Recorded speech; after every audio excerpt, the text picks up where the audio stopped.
You've all received approval of the minutes. Do I have a motion to approve them? Copy of this, I'm sorry.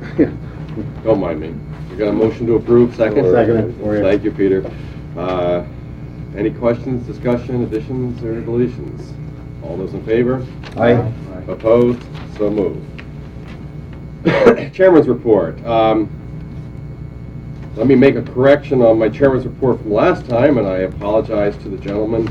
I'd like to make sure that everybody, and since we have a slim crowd here today, I'm sure everybody has met him, but I'd like to welcome Dan as Vice President aboard, Mr. Dan Winnicky, and he is, from all reports I have, he's doing a fantastic job, and having had some first-hand experience, I think he's doing a great job, and he's going to prove to be a very valuable asset to this operation. He's part of the slim crowd. Okay. I'd like to also got up before breakfast. I'd like to also compliment Mark and the staff for their extremely good job they did with the ice storm. I think we've gotten lots of press about it, and they obviously did a great job, and that was much appreciated, but not only by the community, but by all of us, I'm sure. And I'd also like to compliment anybody who was involved, and a number of you were, I know, with bringing Trans Ed aboard. I had the pleasure, in fact, I think all of us except for Gil had the pleasure of being here yesterday for their open house and introduction to the community, and it went extremely well. And I was impressed by their professionalism and their desire to be here and to bring their headquarters here. And my congratulations to the staff again, because obviously you did your work well and very, very nicely done. If we can do that every week, we'll be in good shape here. It's a lot of curtains. Yeah. Okay. Other than that, I'm going to turn the meeting over to Mark. Thank you, Mr. Chairman. I appreciate it. And you did mention the storm, and what I want to do right now is not without risk. It may appear as if I'm patting myself on the back, but actually this is a truly deserved piece of recognition for the staff. I have been astounded by the letters and the correspondence that we have received from different folks involved in some way or another with the rescue effort and the recovery effort from the storm. And I'm going to pass this folder around just to highlight the Department of the Army wanted to send us a note and a certificate of appreciation saying that the whole staff has been helpful. Of particular note is the efforts of your vehicle maintenance section, specifically David Lawrence, our fleet manager, Herm Drolette, Aaron Bush, Mike Carabello, Robert Henry, Jamie Belair, and George Howard. And says here, their efforts went well beyond what could be reasonably expected and materially assisted the operation of my maintenance section.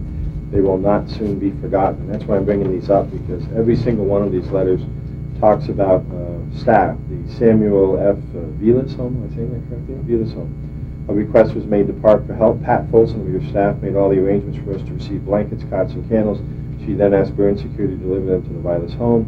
The resident staff and board of trustees of the Vilas home, thank you very much. It is nice to know that we can count on PARC and its people when the chips are down. Your organization was truly one of the neighbors helping neighbors. A letter from a taxpayer in Rouse's Point. I cannot begin to thank you for all you're doing to try to help our area, and during a storm, once again, you came through. A letter from Paradise Tree Service. The employees of Paradise Tree Service would like to take a moment to express our sincere appreciation to all those people who made our stay in Plattsburgh warm and comfortable as possible. And they mentioned staff too. You and the staff of PARC, particularly Bob Zuckerman and Roland McGee, made us feel like family and made a difficult time easy. Your warmth made us feel welcome and afforded a feeling of belonging. The American Red Cross. The PARC building made ready for our volunteers and others was such a welcome solution for our volunteers. A warm, I know a lot of references to warm. Having PARC's resources available to our community is such a valuable resource, one that would probably not be there if it were still an active installation. We are so fortunate to have you and your staff working in the storm recovery. From the Chamber of Commerce, I'm going to embarrass Gary, but also a certificate of appreciation. This is just some of the correspondence that we received, and I mention it not to flatter PARC, but to flatter and recognize an extraordinary staff. I am so privileged to have these people working for me, and I wanted you all to see that. And every one of the letters mentions a staff person here at PARC, so it's a marvelous tribute. Couple of other quick things here. First of all, we will need later today a formal resolution from the board authorizing me to proceed with the loan that I mentioned to you that was approved earlier by NBT to begin work on a new building. The bank tells us that we need a formal resolution by the board to go ahead and close on that loan. You will recall it's a 50,000 square foot building. We're going to put about $300,000 down on it and finance the rest. And the bank has seen fit to give us those proceeds, so we'll need a resolution later on. Also, I want to compliment the entire staff and Dan Winnick in particular for the decision by TransEd to come to Plattsburgh. As you remember, our Assemblyman Chris Hartloff first tipped us off about this. Mike Sherman and Bill Malott went to work with these folks when we thought we had no building for them. We found one, and it's been quite a struggle getting this thing done on time and under budget. And then Dan went out of his way to make sure that these people welcome. I think you saw yesterday in the comments and today in the paper that every one of the park staff members that were involved did a great job. And so my congratulations to all of them. Also, since we last met, we had a quick press conference with the Adirondack Humane Society. Is that correct? Yeah, Humane Society. And our canine unit building out at the new base is now going to be a dog shelter. And so we've done something nice for certainly a very worthy cause. And anybody who wants a puppy, come see me now. We're in the puppy business. So we did receive some correspondence from the city school district. I think many of you may have seen it already. Read it very quickly from George Amiador. The Plattsburgh City School District Board of Education has reviewed the proposed park authority legislation and has determined that certain provisions must be amended in order to make the legislation acceptable. Specifically, they're asking for an appointment from the school district to the member of the Park Authority Board of Directors. And secondly, they're asking for, I think what's already contained in the legislation, that is the ability to enter into a pilot agreement between the city school district and park.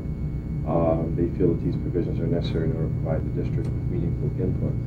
And they're asking us for consideration. And as you know, I have, in order of priority, approached all three of the municipal governments because they are the true signatories to a home rule resolution which is necessary for passage of legislation to create an authority.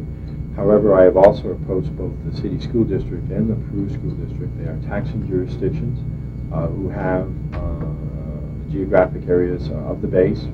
I think it's fair to say they were received very well by both of them. We've also heard from the Peru school district. They're both taking a very keen interest in this effort to establish an authority. And I think it's fair to say that both boards are very pleased that the way we've got this laid out anyway, they will have the ability to determine how aggressive or how passive each of them wishes to be with respect to property taxes. The issue about a member on the board is relatively new, and I'm sure that the three units of government plus Park will take that into consideration as we move forward in our discussions. Along those lines, an update on the effort for an authority. As you know, we were very pleased to receive not just support, but unanimous bipartisan support from the Clinton County Legislature for the establishment of an authority, and in particular for many of the main features of the authority legislation. And I'll not get into all the nitty-gritty details, but as you know, there was an issue as to whether or not Park should have industrial revenue bond capabilities. The legislature decided unanimously that should happen. I think they decided that for a number of reasons. Number one, Park is a unique economic development situation. It requires the tools to do its job. Number two, because in the legislation we would forswear doing revenue bonds outside of the base proper, that our capability to do revenue bonds poses no threat to the Clinton County IDA. I think number three, and this issue came up, as you know, when you issue revenue bonds, there is a fee that you can generate, a substantial fee. For example, we're talking to a company out of the United Kingdom. We're a long way off from doing anything, but their investment here could be up to $40 million. The agency fee on that could be $400,000. These are badly needed revenues for Park that we cannot afford to sacrifice. And so for those reasons, and I'm sure others, the legislature agreed with Park's recommendation on industrial revenue bond capability. They also made an interesting recommendation with respect to eminent domain. You may recall that in our draft legislation, we said that we would like eminent domain, but we're willing to subject it to municipal approval. The legislature of the county has come back and said, we think you should restrict your eminent domain powers to only those matters having to do with general aviation. On the other hand, we think that that restricted power of eminent domain should not be subject to municipal approval. And Ralph Henschel, the county manager, was very eloquent and passionate about that, saying that in matters having to do with aviation and public health and safety, you should never politicize the process. If there's a tree or a building or something in the way, and it could cause a problem with flight safety or whatever, the general aviation airport like PARC intends to be should have the absolute authority with eminent domain to do that. But on the other hand, you really don't need eminent domain powers or anything else.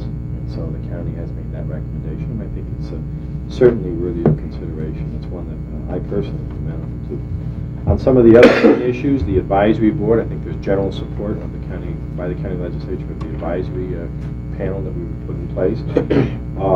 They did not tinker with the makeup of the Park Authority Board. However, they do have a section in there that would limit the terms of board members, which I'm sure some of you who are seeking relief would greet rather warmly.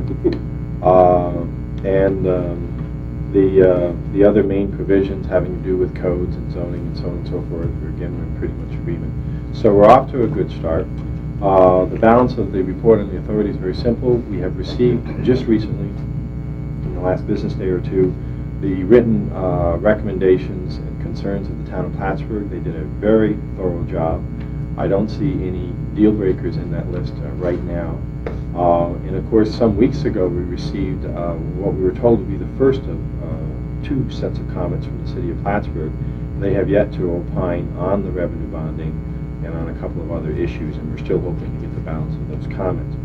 And as you may have read or heard, the chairman of the county legislature, Don Garrett, has taken the initiative of suggesting a summit meeting, if you will, between all of the concerned parties, which I don't see happening any earlier than next week because our town officials are in New York City attending an Association of Towns meeting.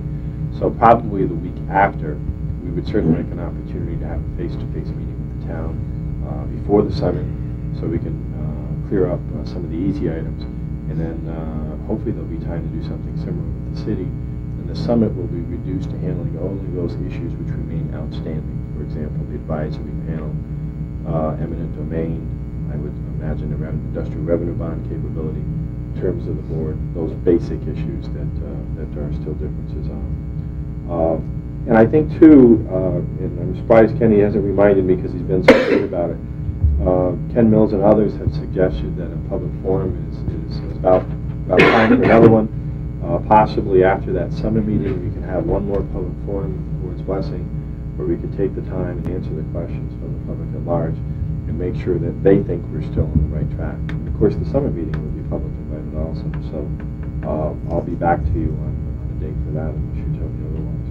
Mark, excuse me, how Sure. are we making out with Elsevier and Don Lee as far as building permits and codes? Well, I think it's fair to say that that the relationship has matured. We are being asked to adhere completely to town building codes and the fire code and zoning laws and so on and so forth on all of our renovation and construction projects. And I think it was informal at first. It's become a bit more formal. And while that's always difficult, we have to get the engineer and the architect stamps. We have to draw up plans. This is something that's going to have to happen. It's inevitable. Well, that was our original Authority. review to begin with. Yeah. Well, the one difference we had was whether or not subdivision regulations would apply. But I think both parties compromised. The town has decided to recommend only recommend certain changes in our sewer, water, and road utilities. We, on the other hand, have adhered literally to the letter of the law on all other aspects. So I think there's probably a good basis for a relationship that will go very far.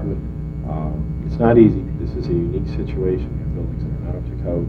I think the rule that we have enunciated in the authority legislation is the rule that both the town and park are trying to comply with now, and that is, look, if the building's unoccupied, we're not going to bother you. But the minute you put somebody in a building, at least that portion of the building is occupied, let's get it up to code. And I think that's good. It's a matter of life safety. I would like to see a provision in our legislation that says that we get a honeymoon from the code in matters not having to do with life safety. For example, I believe there's a part of the code that speaks to insulation. Well, if we have to adhere to the letter of the law with respect to insulation, it could pose a tremendous financial burden to PARC. But that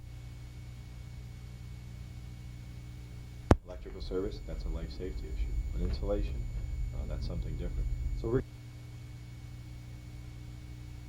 to the town and PARC is going very well. Is the burden always going to remain on PARC to clean the buildings up to code, or could it be passed on to the possible DC?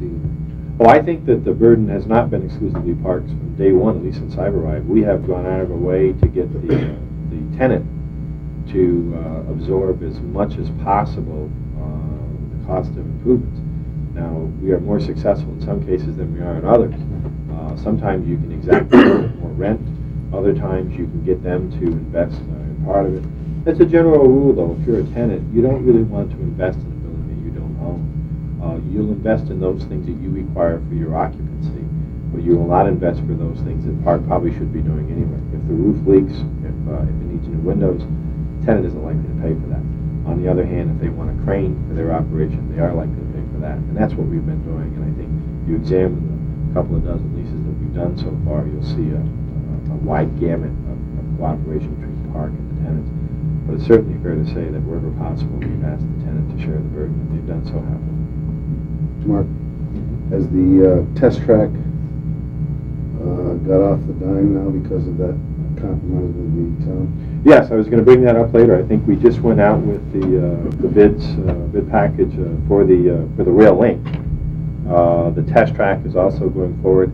We had a meeting of probably 12.5 people, all the technical folks from the town, including the town supervisor, myself, representatives from Bombardier, Department of Transportation. That was a real good meeting. We got through all of the details, and we're going forward. And I'd say the town's been very cooperative. Are we in fact going through a subdivision process for the road? I think officially we are. Yeah. Officially we are going for a subdivision. However, the stipulations that you might normally find having to do with sewer, water, and road utilities have been turned into recommendations and not mandates. So, and they're good recommendations. On the authority, Mark, a sense of kind of what the drop dead date is by which this all really has to come together and it's going to happen this year? Well, as only my luck would have it, this may be the first year in a decade that we get an on-time budget. Our goal is to avoid having this home rule legislation getting tied up with budget negotiations in Albany. Ordinarily, that would mean that you could introduce it in February or March, and you had no chance of getting the two to collide. Now I'm told because of the surplus, because it's an election year, and because Joseph Bruno wants an on-time budget, that these negotiations for the budget may begin fairly quickly. The drop dead dates for us are several. Number one is the Air Force drop dead date, which is the end of the calendar year. But the political drop dead date is that we really have to get something in Albany by March. We've got a couple of weeks left here in February. If we're not in final draft stage by the end of this month, I'd say there'd be reason to be very, very concerned. But if we use next week to meet with the town, try to effect another meeting with the city, use the last week in February to have the summit meeting, we could be in draft stage by early March. And just to remind us, we're losing some money each day that we... Yeah, and I've tried not to harp on that. I don't want to be accused of pressuring the municipalities, but we have an arrangement. It's verbal, but I trust the man whose hand I shook, and that is that the minute this legislation is introduced, the Air Force will no longer require rents from us. And our rents are about $30,000 a month right now. And so we're losing literally $1,000 a day for every day that we go without having this bill introduced. So there's a lot at stake here, not just financially, but also for the entire future of PARC. Is it likely you're going to need this board to get together on a special session between now and the end of the month? Or? I just assumed that any or all of you would attend the summit if it occurred, but prior to then, we may probably in our next work session go over the remaining issues, and I'll want some additional guidance from you as to what our parameters are. But I have to say that our original parameters for the legislation, we're right on target. There isn't too much strain going on out there. Couple of other items. If you didn't catch it, we did put out our request for qualifications on the webpage, but it was in one of the reports, I believe Julie's. We only received 2 responses, and although they were both good, and one in particular was excellent, we thought it healthy if we made one more attempt to get a few more responses. So no offense, Gary, but we asked the Burlington Chamber of Commerce to send us a list of their people. We're going to solicit a few more responses, so we have a greater field from which to compare. So that's been delayed a little bit, but we hope to be making decisions on that by the end of this month. Also, I have here with me, it was not in your packets, a progress report from Bruce Stedman on the eco-industrial park, and I'd like to have you, I haven't had a chance to talk to you about that, but some tremendous strides have been made, not the least of which was the EIP conference, which was held just a little while ago here at the base, and I'll invite you to peruse that at your leisure. And if you see Bruce, pester him with a few questions. He's doing a great job for us. Another item, just to fill you in, our discussions with New York State Electric and Gas regarding long-term gas and electric contracts are ongoing. Also, our efforts to prepare for a Washington meeting on the public benefit transfer, the economic development conveyance, and of course the ramp down and the central heat plant ramp down are ongoing. I do want to mention, however, that Al Lois, who has been the acting director of the program, has apparently suffered a mild heart attack. And I'm not sure if he's back in office yet or not. He's not back yet. This is going to cause some delays. I did send out all of our best wishes, by the way. But that effort is ongoing. And I believe, finally, you have your packets and you have reports from all the departments, and this is a great time to ask questions. And I will need an executive session to talk about 2 pending real estate transactions and another matter having to do with litigation.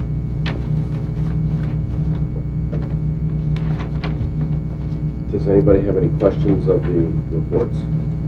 I've got a question of finance. Sure. Julie, have we got a final report from Abbott and Brendan? We expect to receive a draft by the end of this month. There was a little bit of a delay due to the storm, but the field work's all done. We should have something soon. Will there be any indictments handed down? No? Are we meeting this Thursday, Henry? Right, Thursday, 3 o'clock. Julie, also, or whoever can answer the question, fire protection, are those bills up to date? I believe so. I think they've been sending in what we required for DT. I'll have to double check with Lee, but I believe so. Your itemized statements have been accepted by you? Yeah. Yes. They both eventually responded to the level of detail that BCA required. Mark, relative to the board for the airport authority, doesn't that become somewhat of a moot point?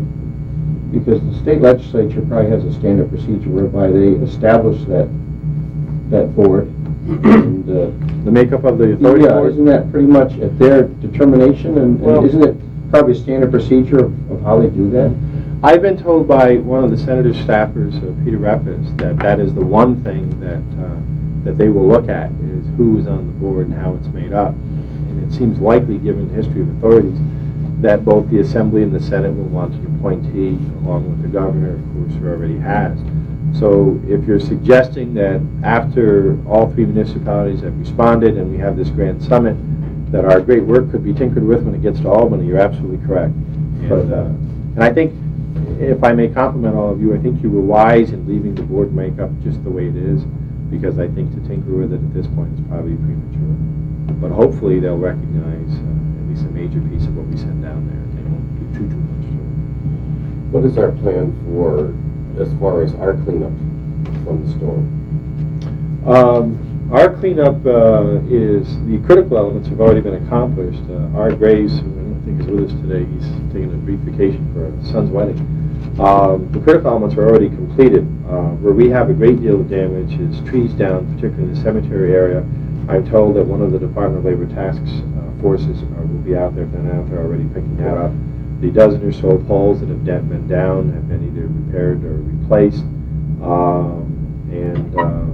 I think we have remaining structural damage to a single unit of housing or building on the new base where a tree literally went through the roof. And that's really about it. We remain relatively unscathed compared to our friends and neighbors. What is the intent with that structure, the one that's got the trees through it? Well, I think it's in the part that the mayor wants, so I was going to give him a discount. I'd have to defer to my, where's my, Bob? My buildings and grounds guys aren't here. Do you know what our plans to do with that one housing building that's been destroyed by a tree? Right now, it's tentatively been patched, it's watertight. The interior work hasn't been, it's all been cleaned up on the inside. Our overall plans are probably to go in and refurbish it as best as we can and get it back in order. Okay, good. Excellent.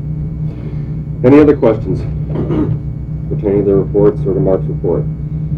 Okay, any committee reports? Under old business, need a resolution or motion to pass a resolution to go ahead to do a loan for the new building. Motion by Peter, second by Gil. Any questions, discussion? This will probably be the standard corporate resolution that a bank requires. I That's just all. didn't bring it. That's all I do. It's just a standard corporate resolution. What are you talking about You dollar-wise? probably know about that. Yeah, I do know about that.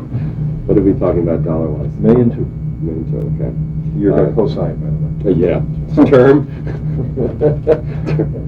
We've got 15, but we'd like to pay that less time than that. Any other questions? It's very hard to find a good bank. All those in favor? Aye. Opposed? Abstained? So moved. Any other old business? Any new business? It's a good meeting, I like this. I'd like to open the session back up to public comment. Does anybody here wish to ask questions or make comment? Okay, Motion to go into executive session on leasing matters? okay. Second on that? Second by Henry. Any questions? All those in favor? Aye. Opposed? Abstained? So moved. Have a 10-minute recess. Mary Ann?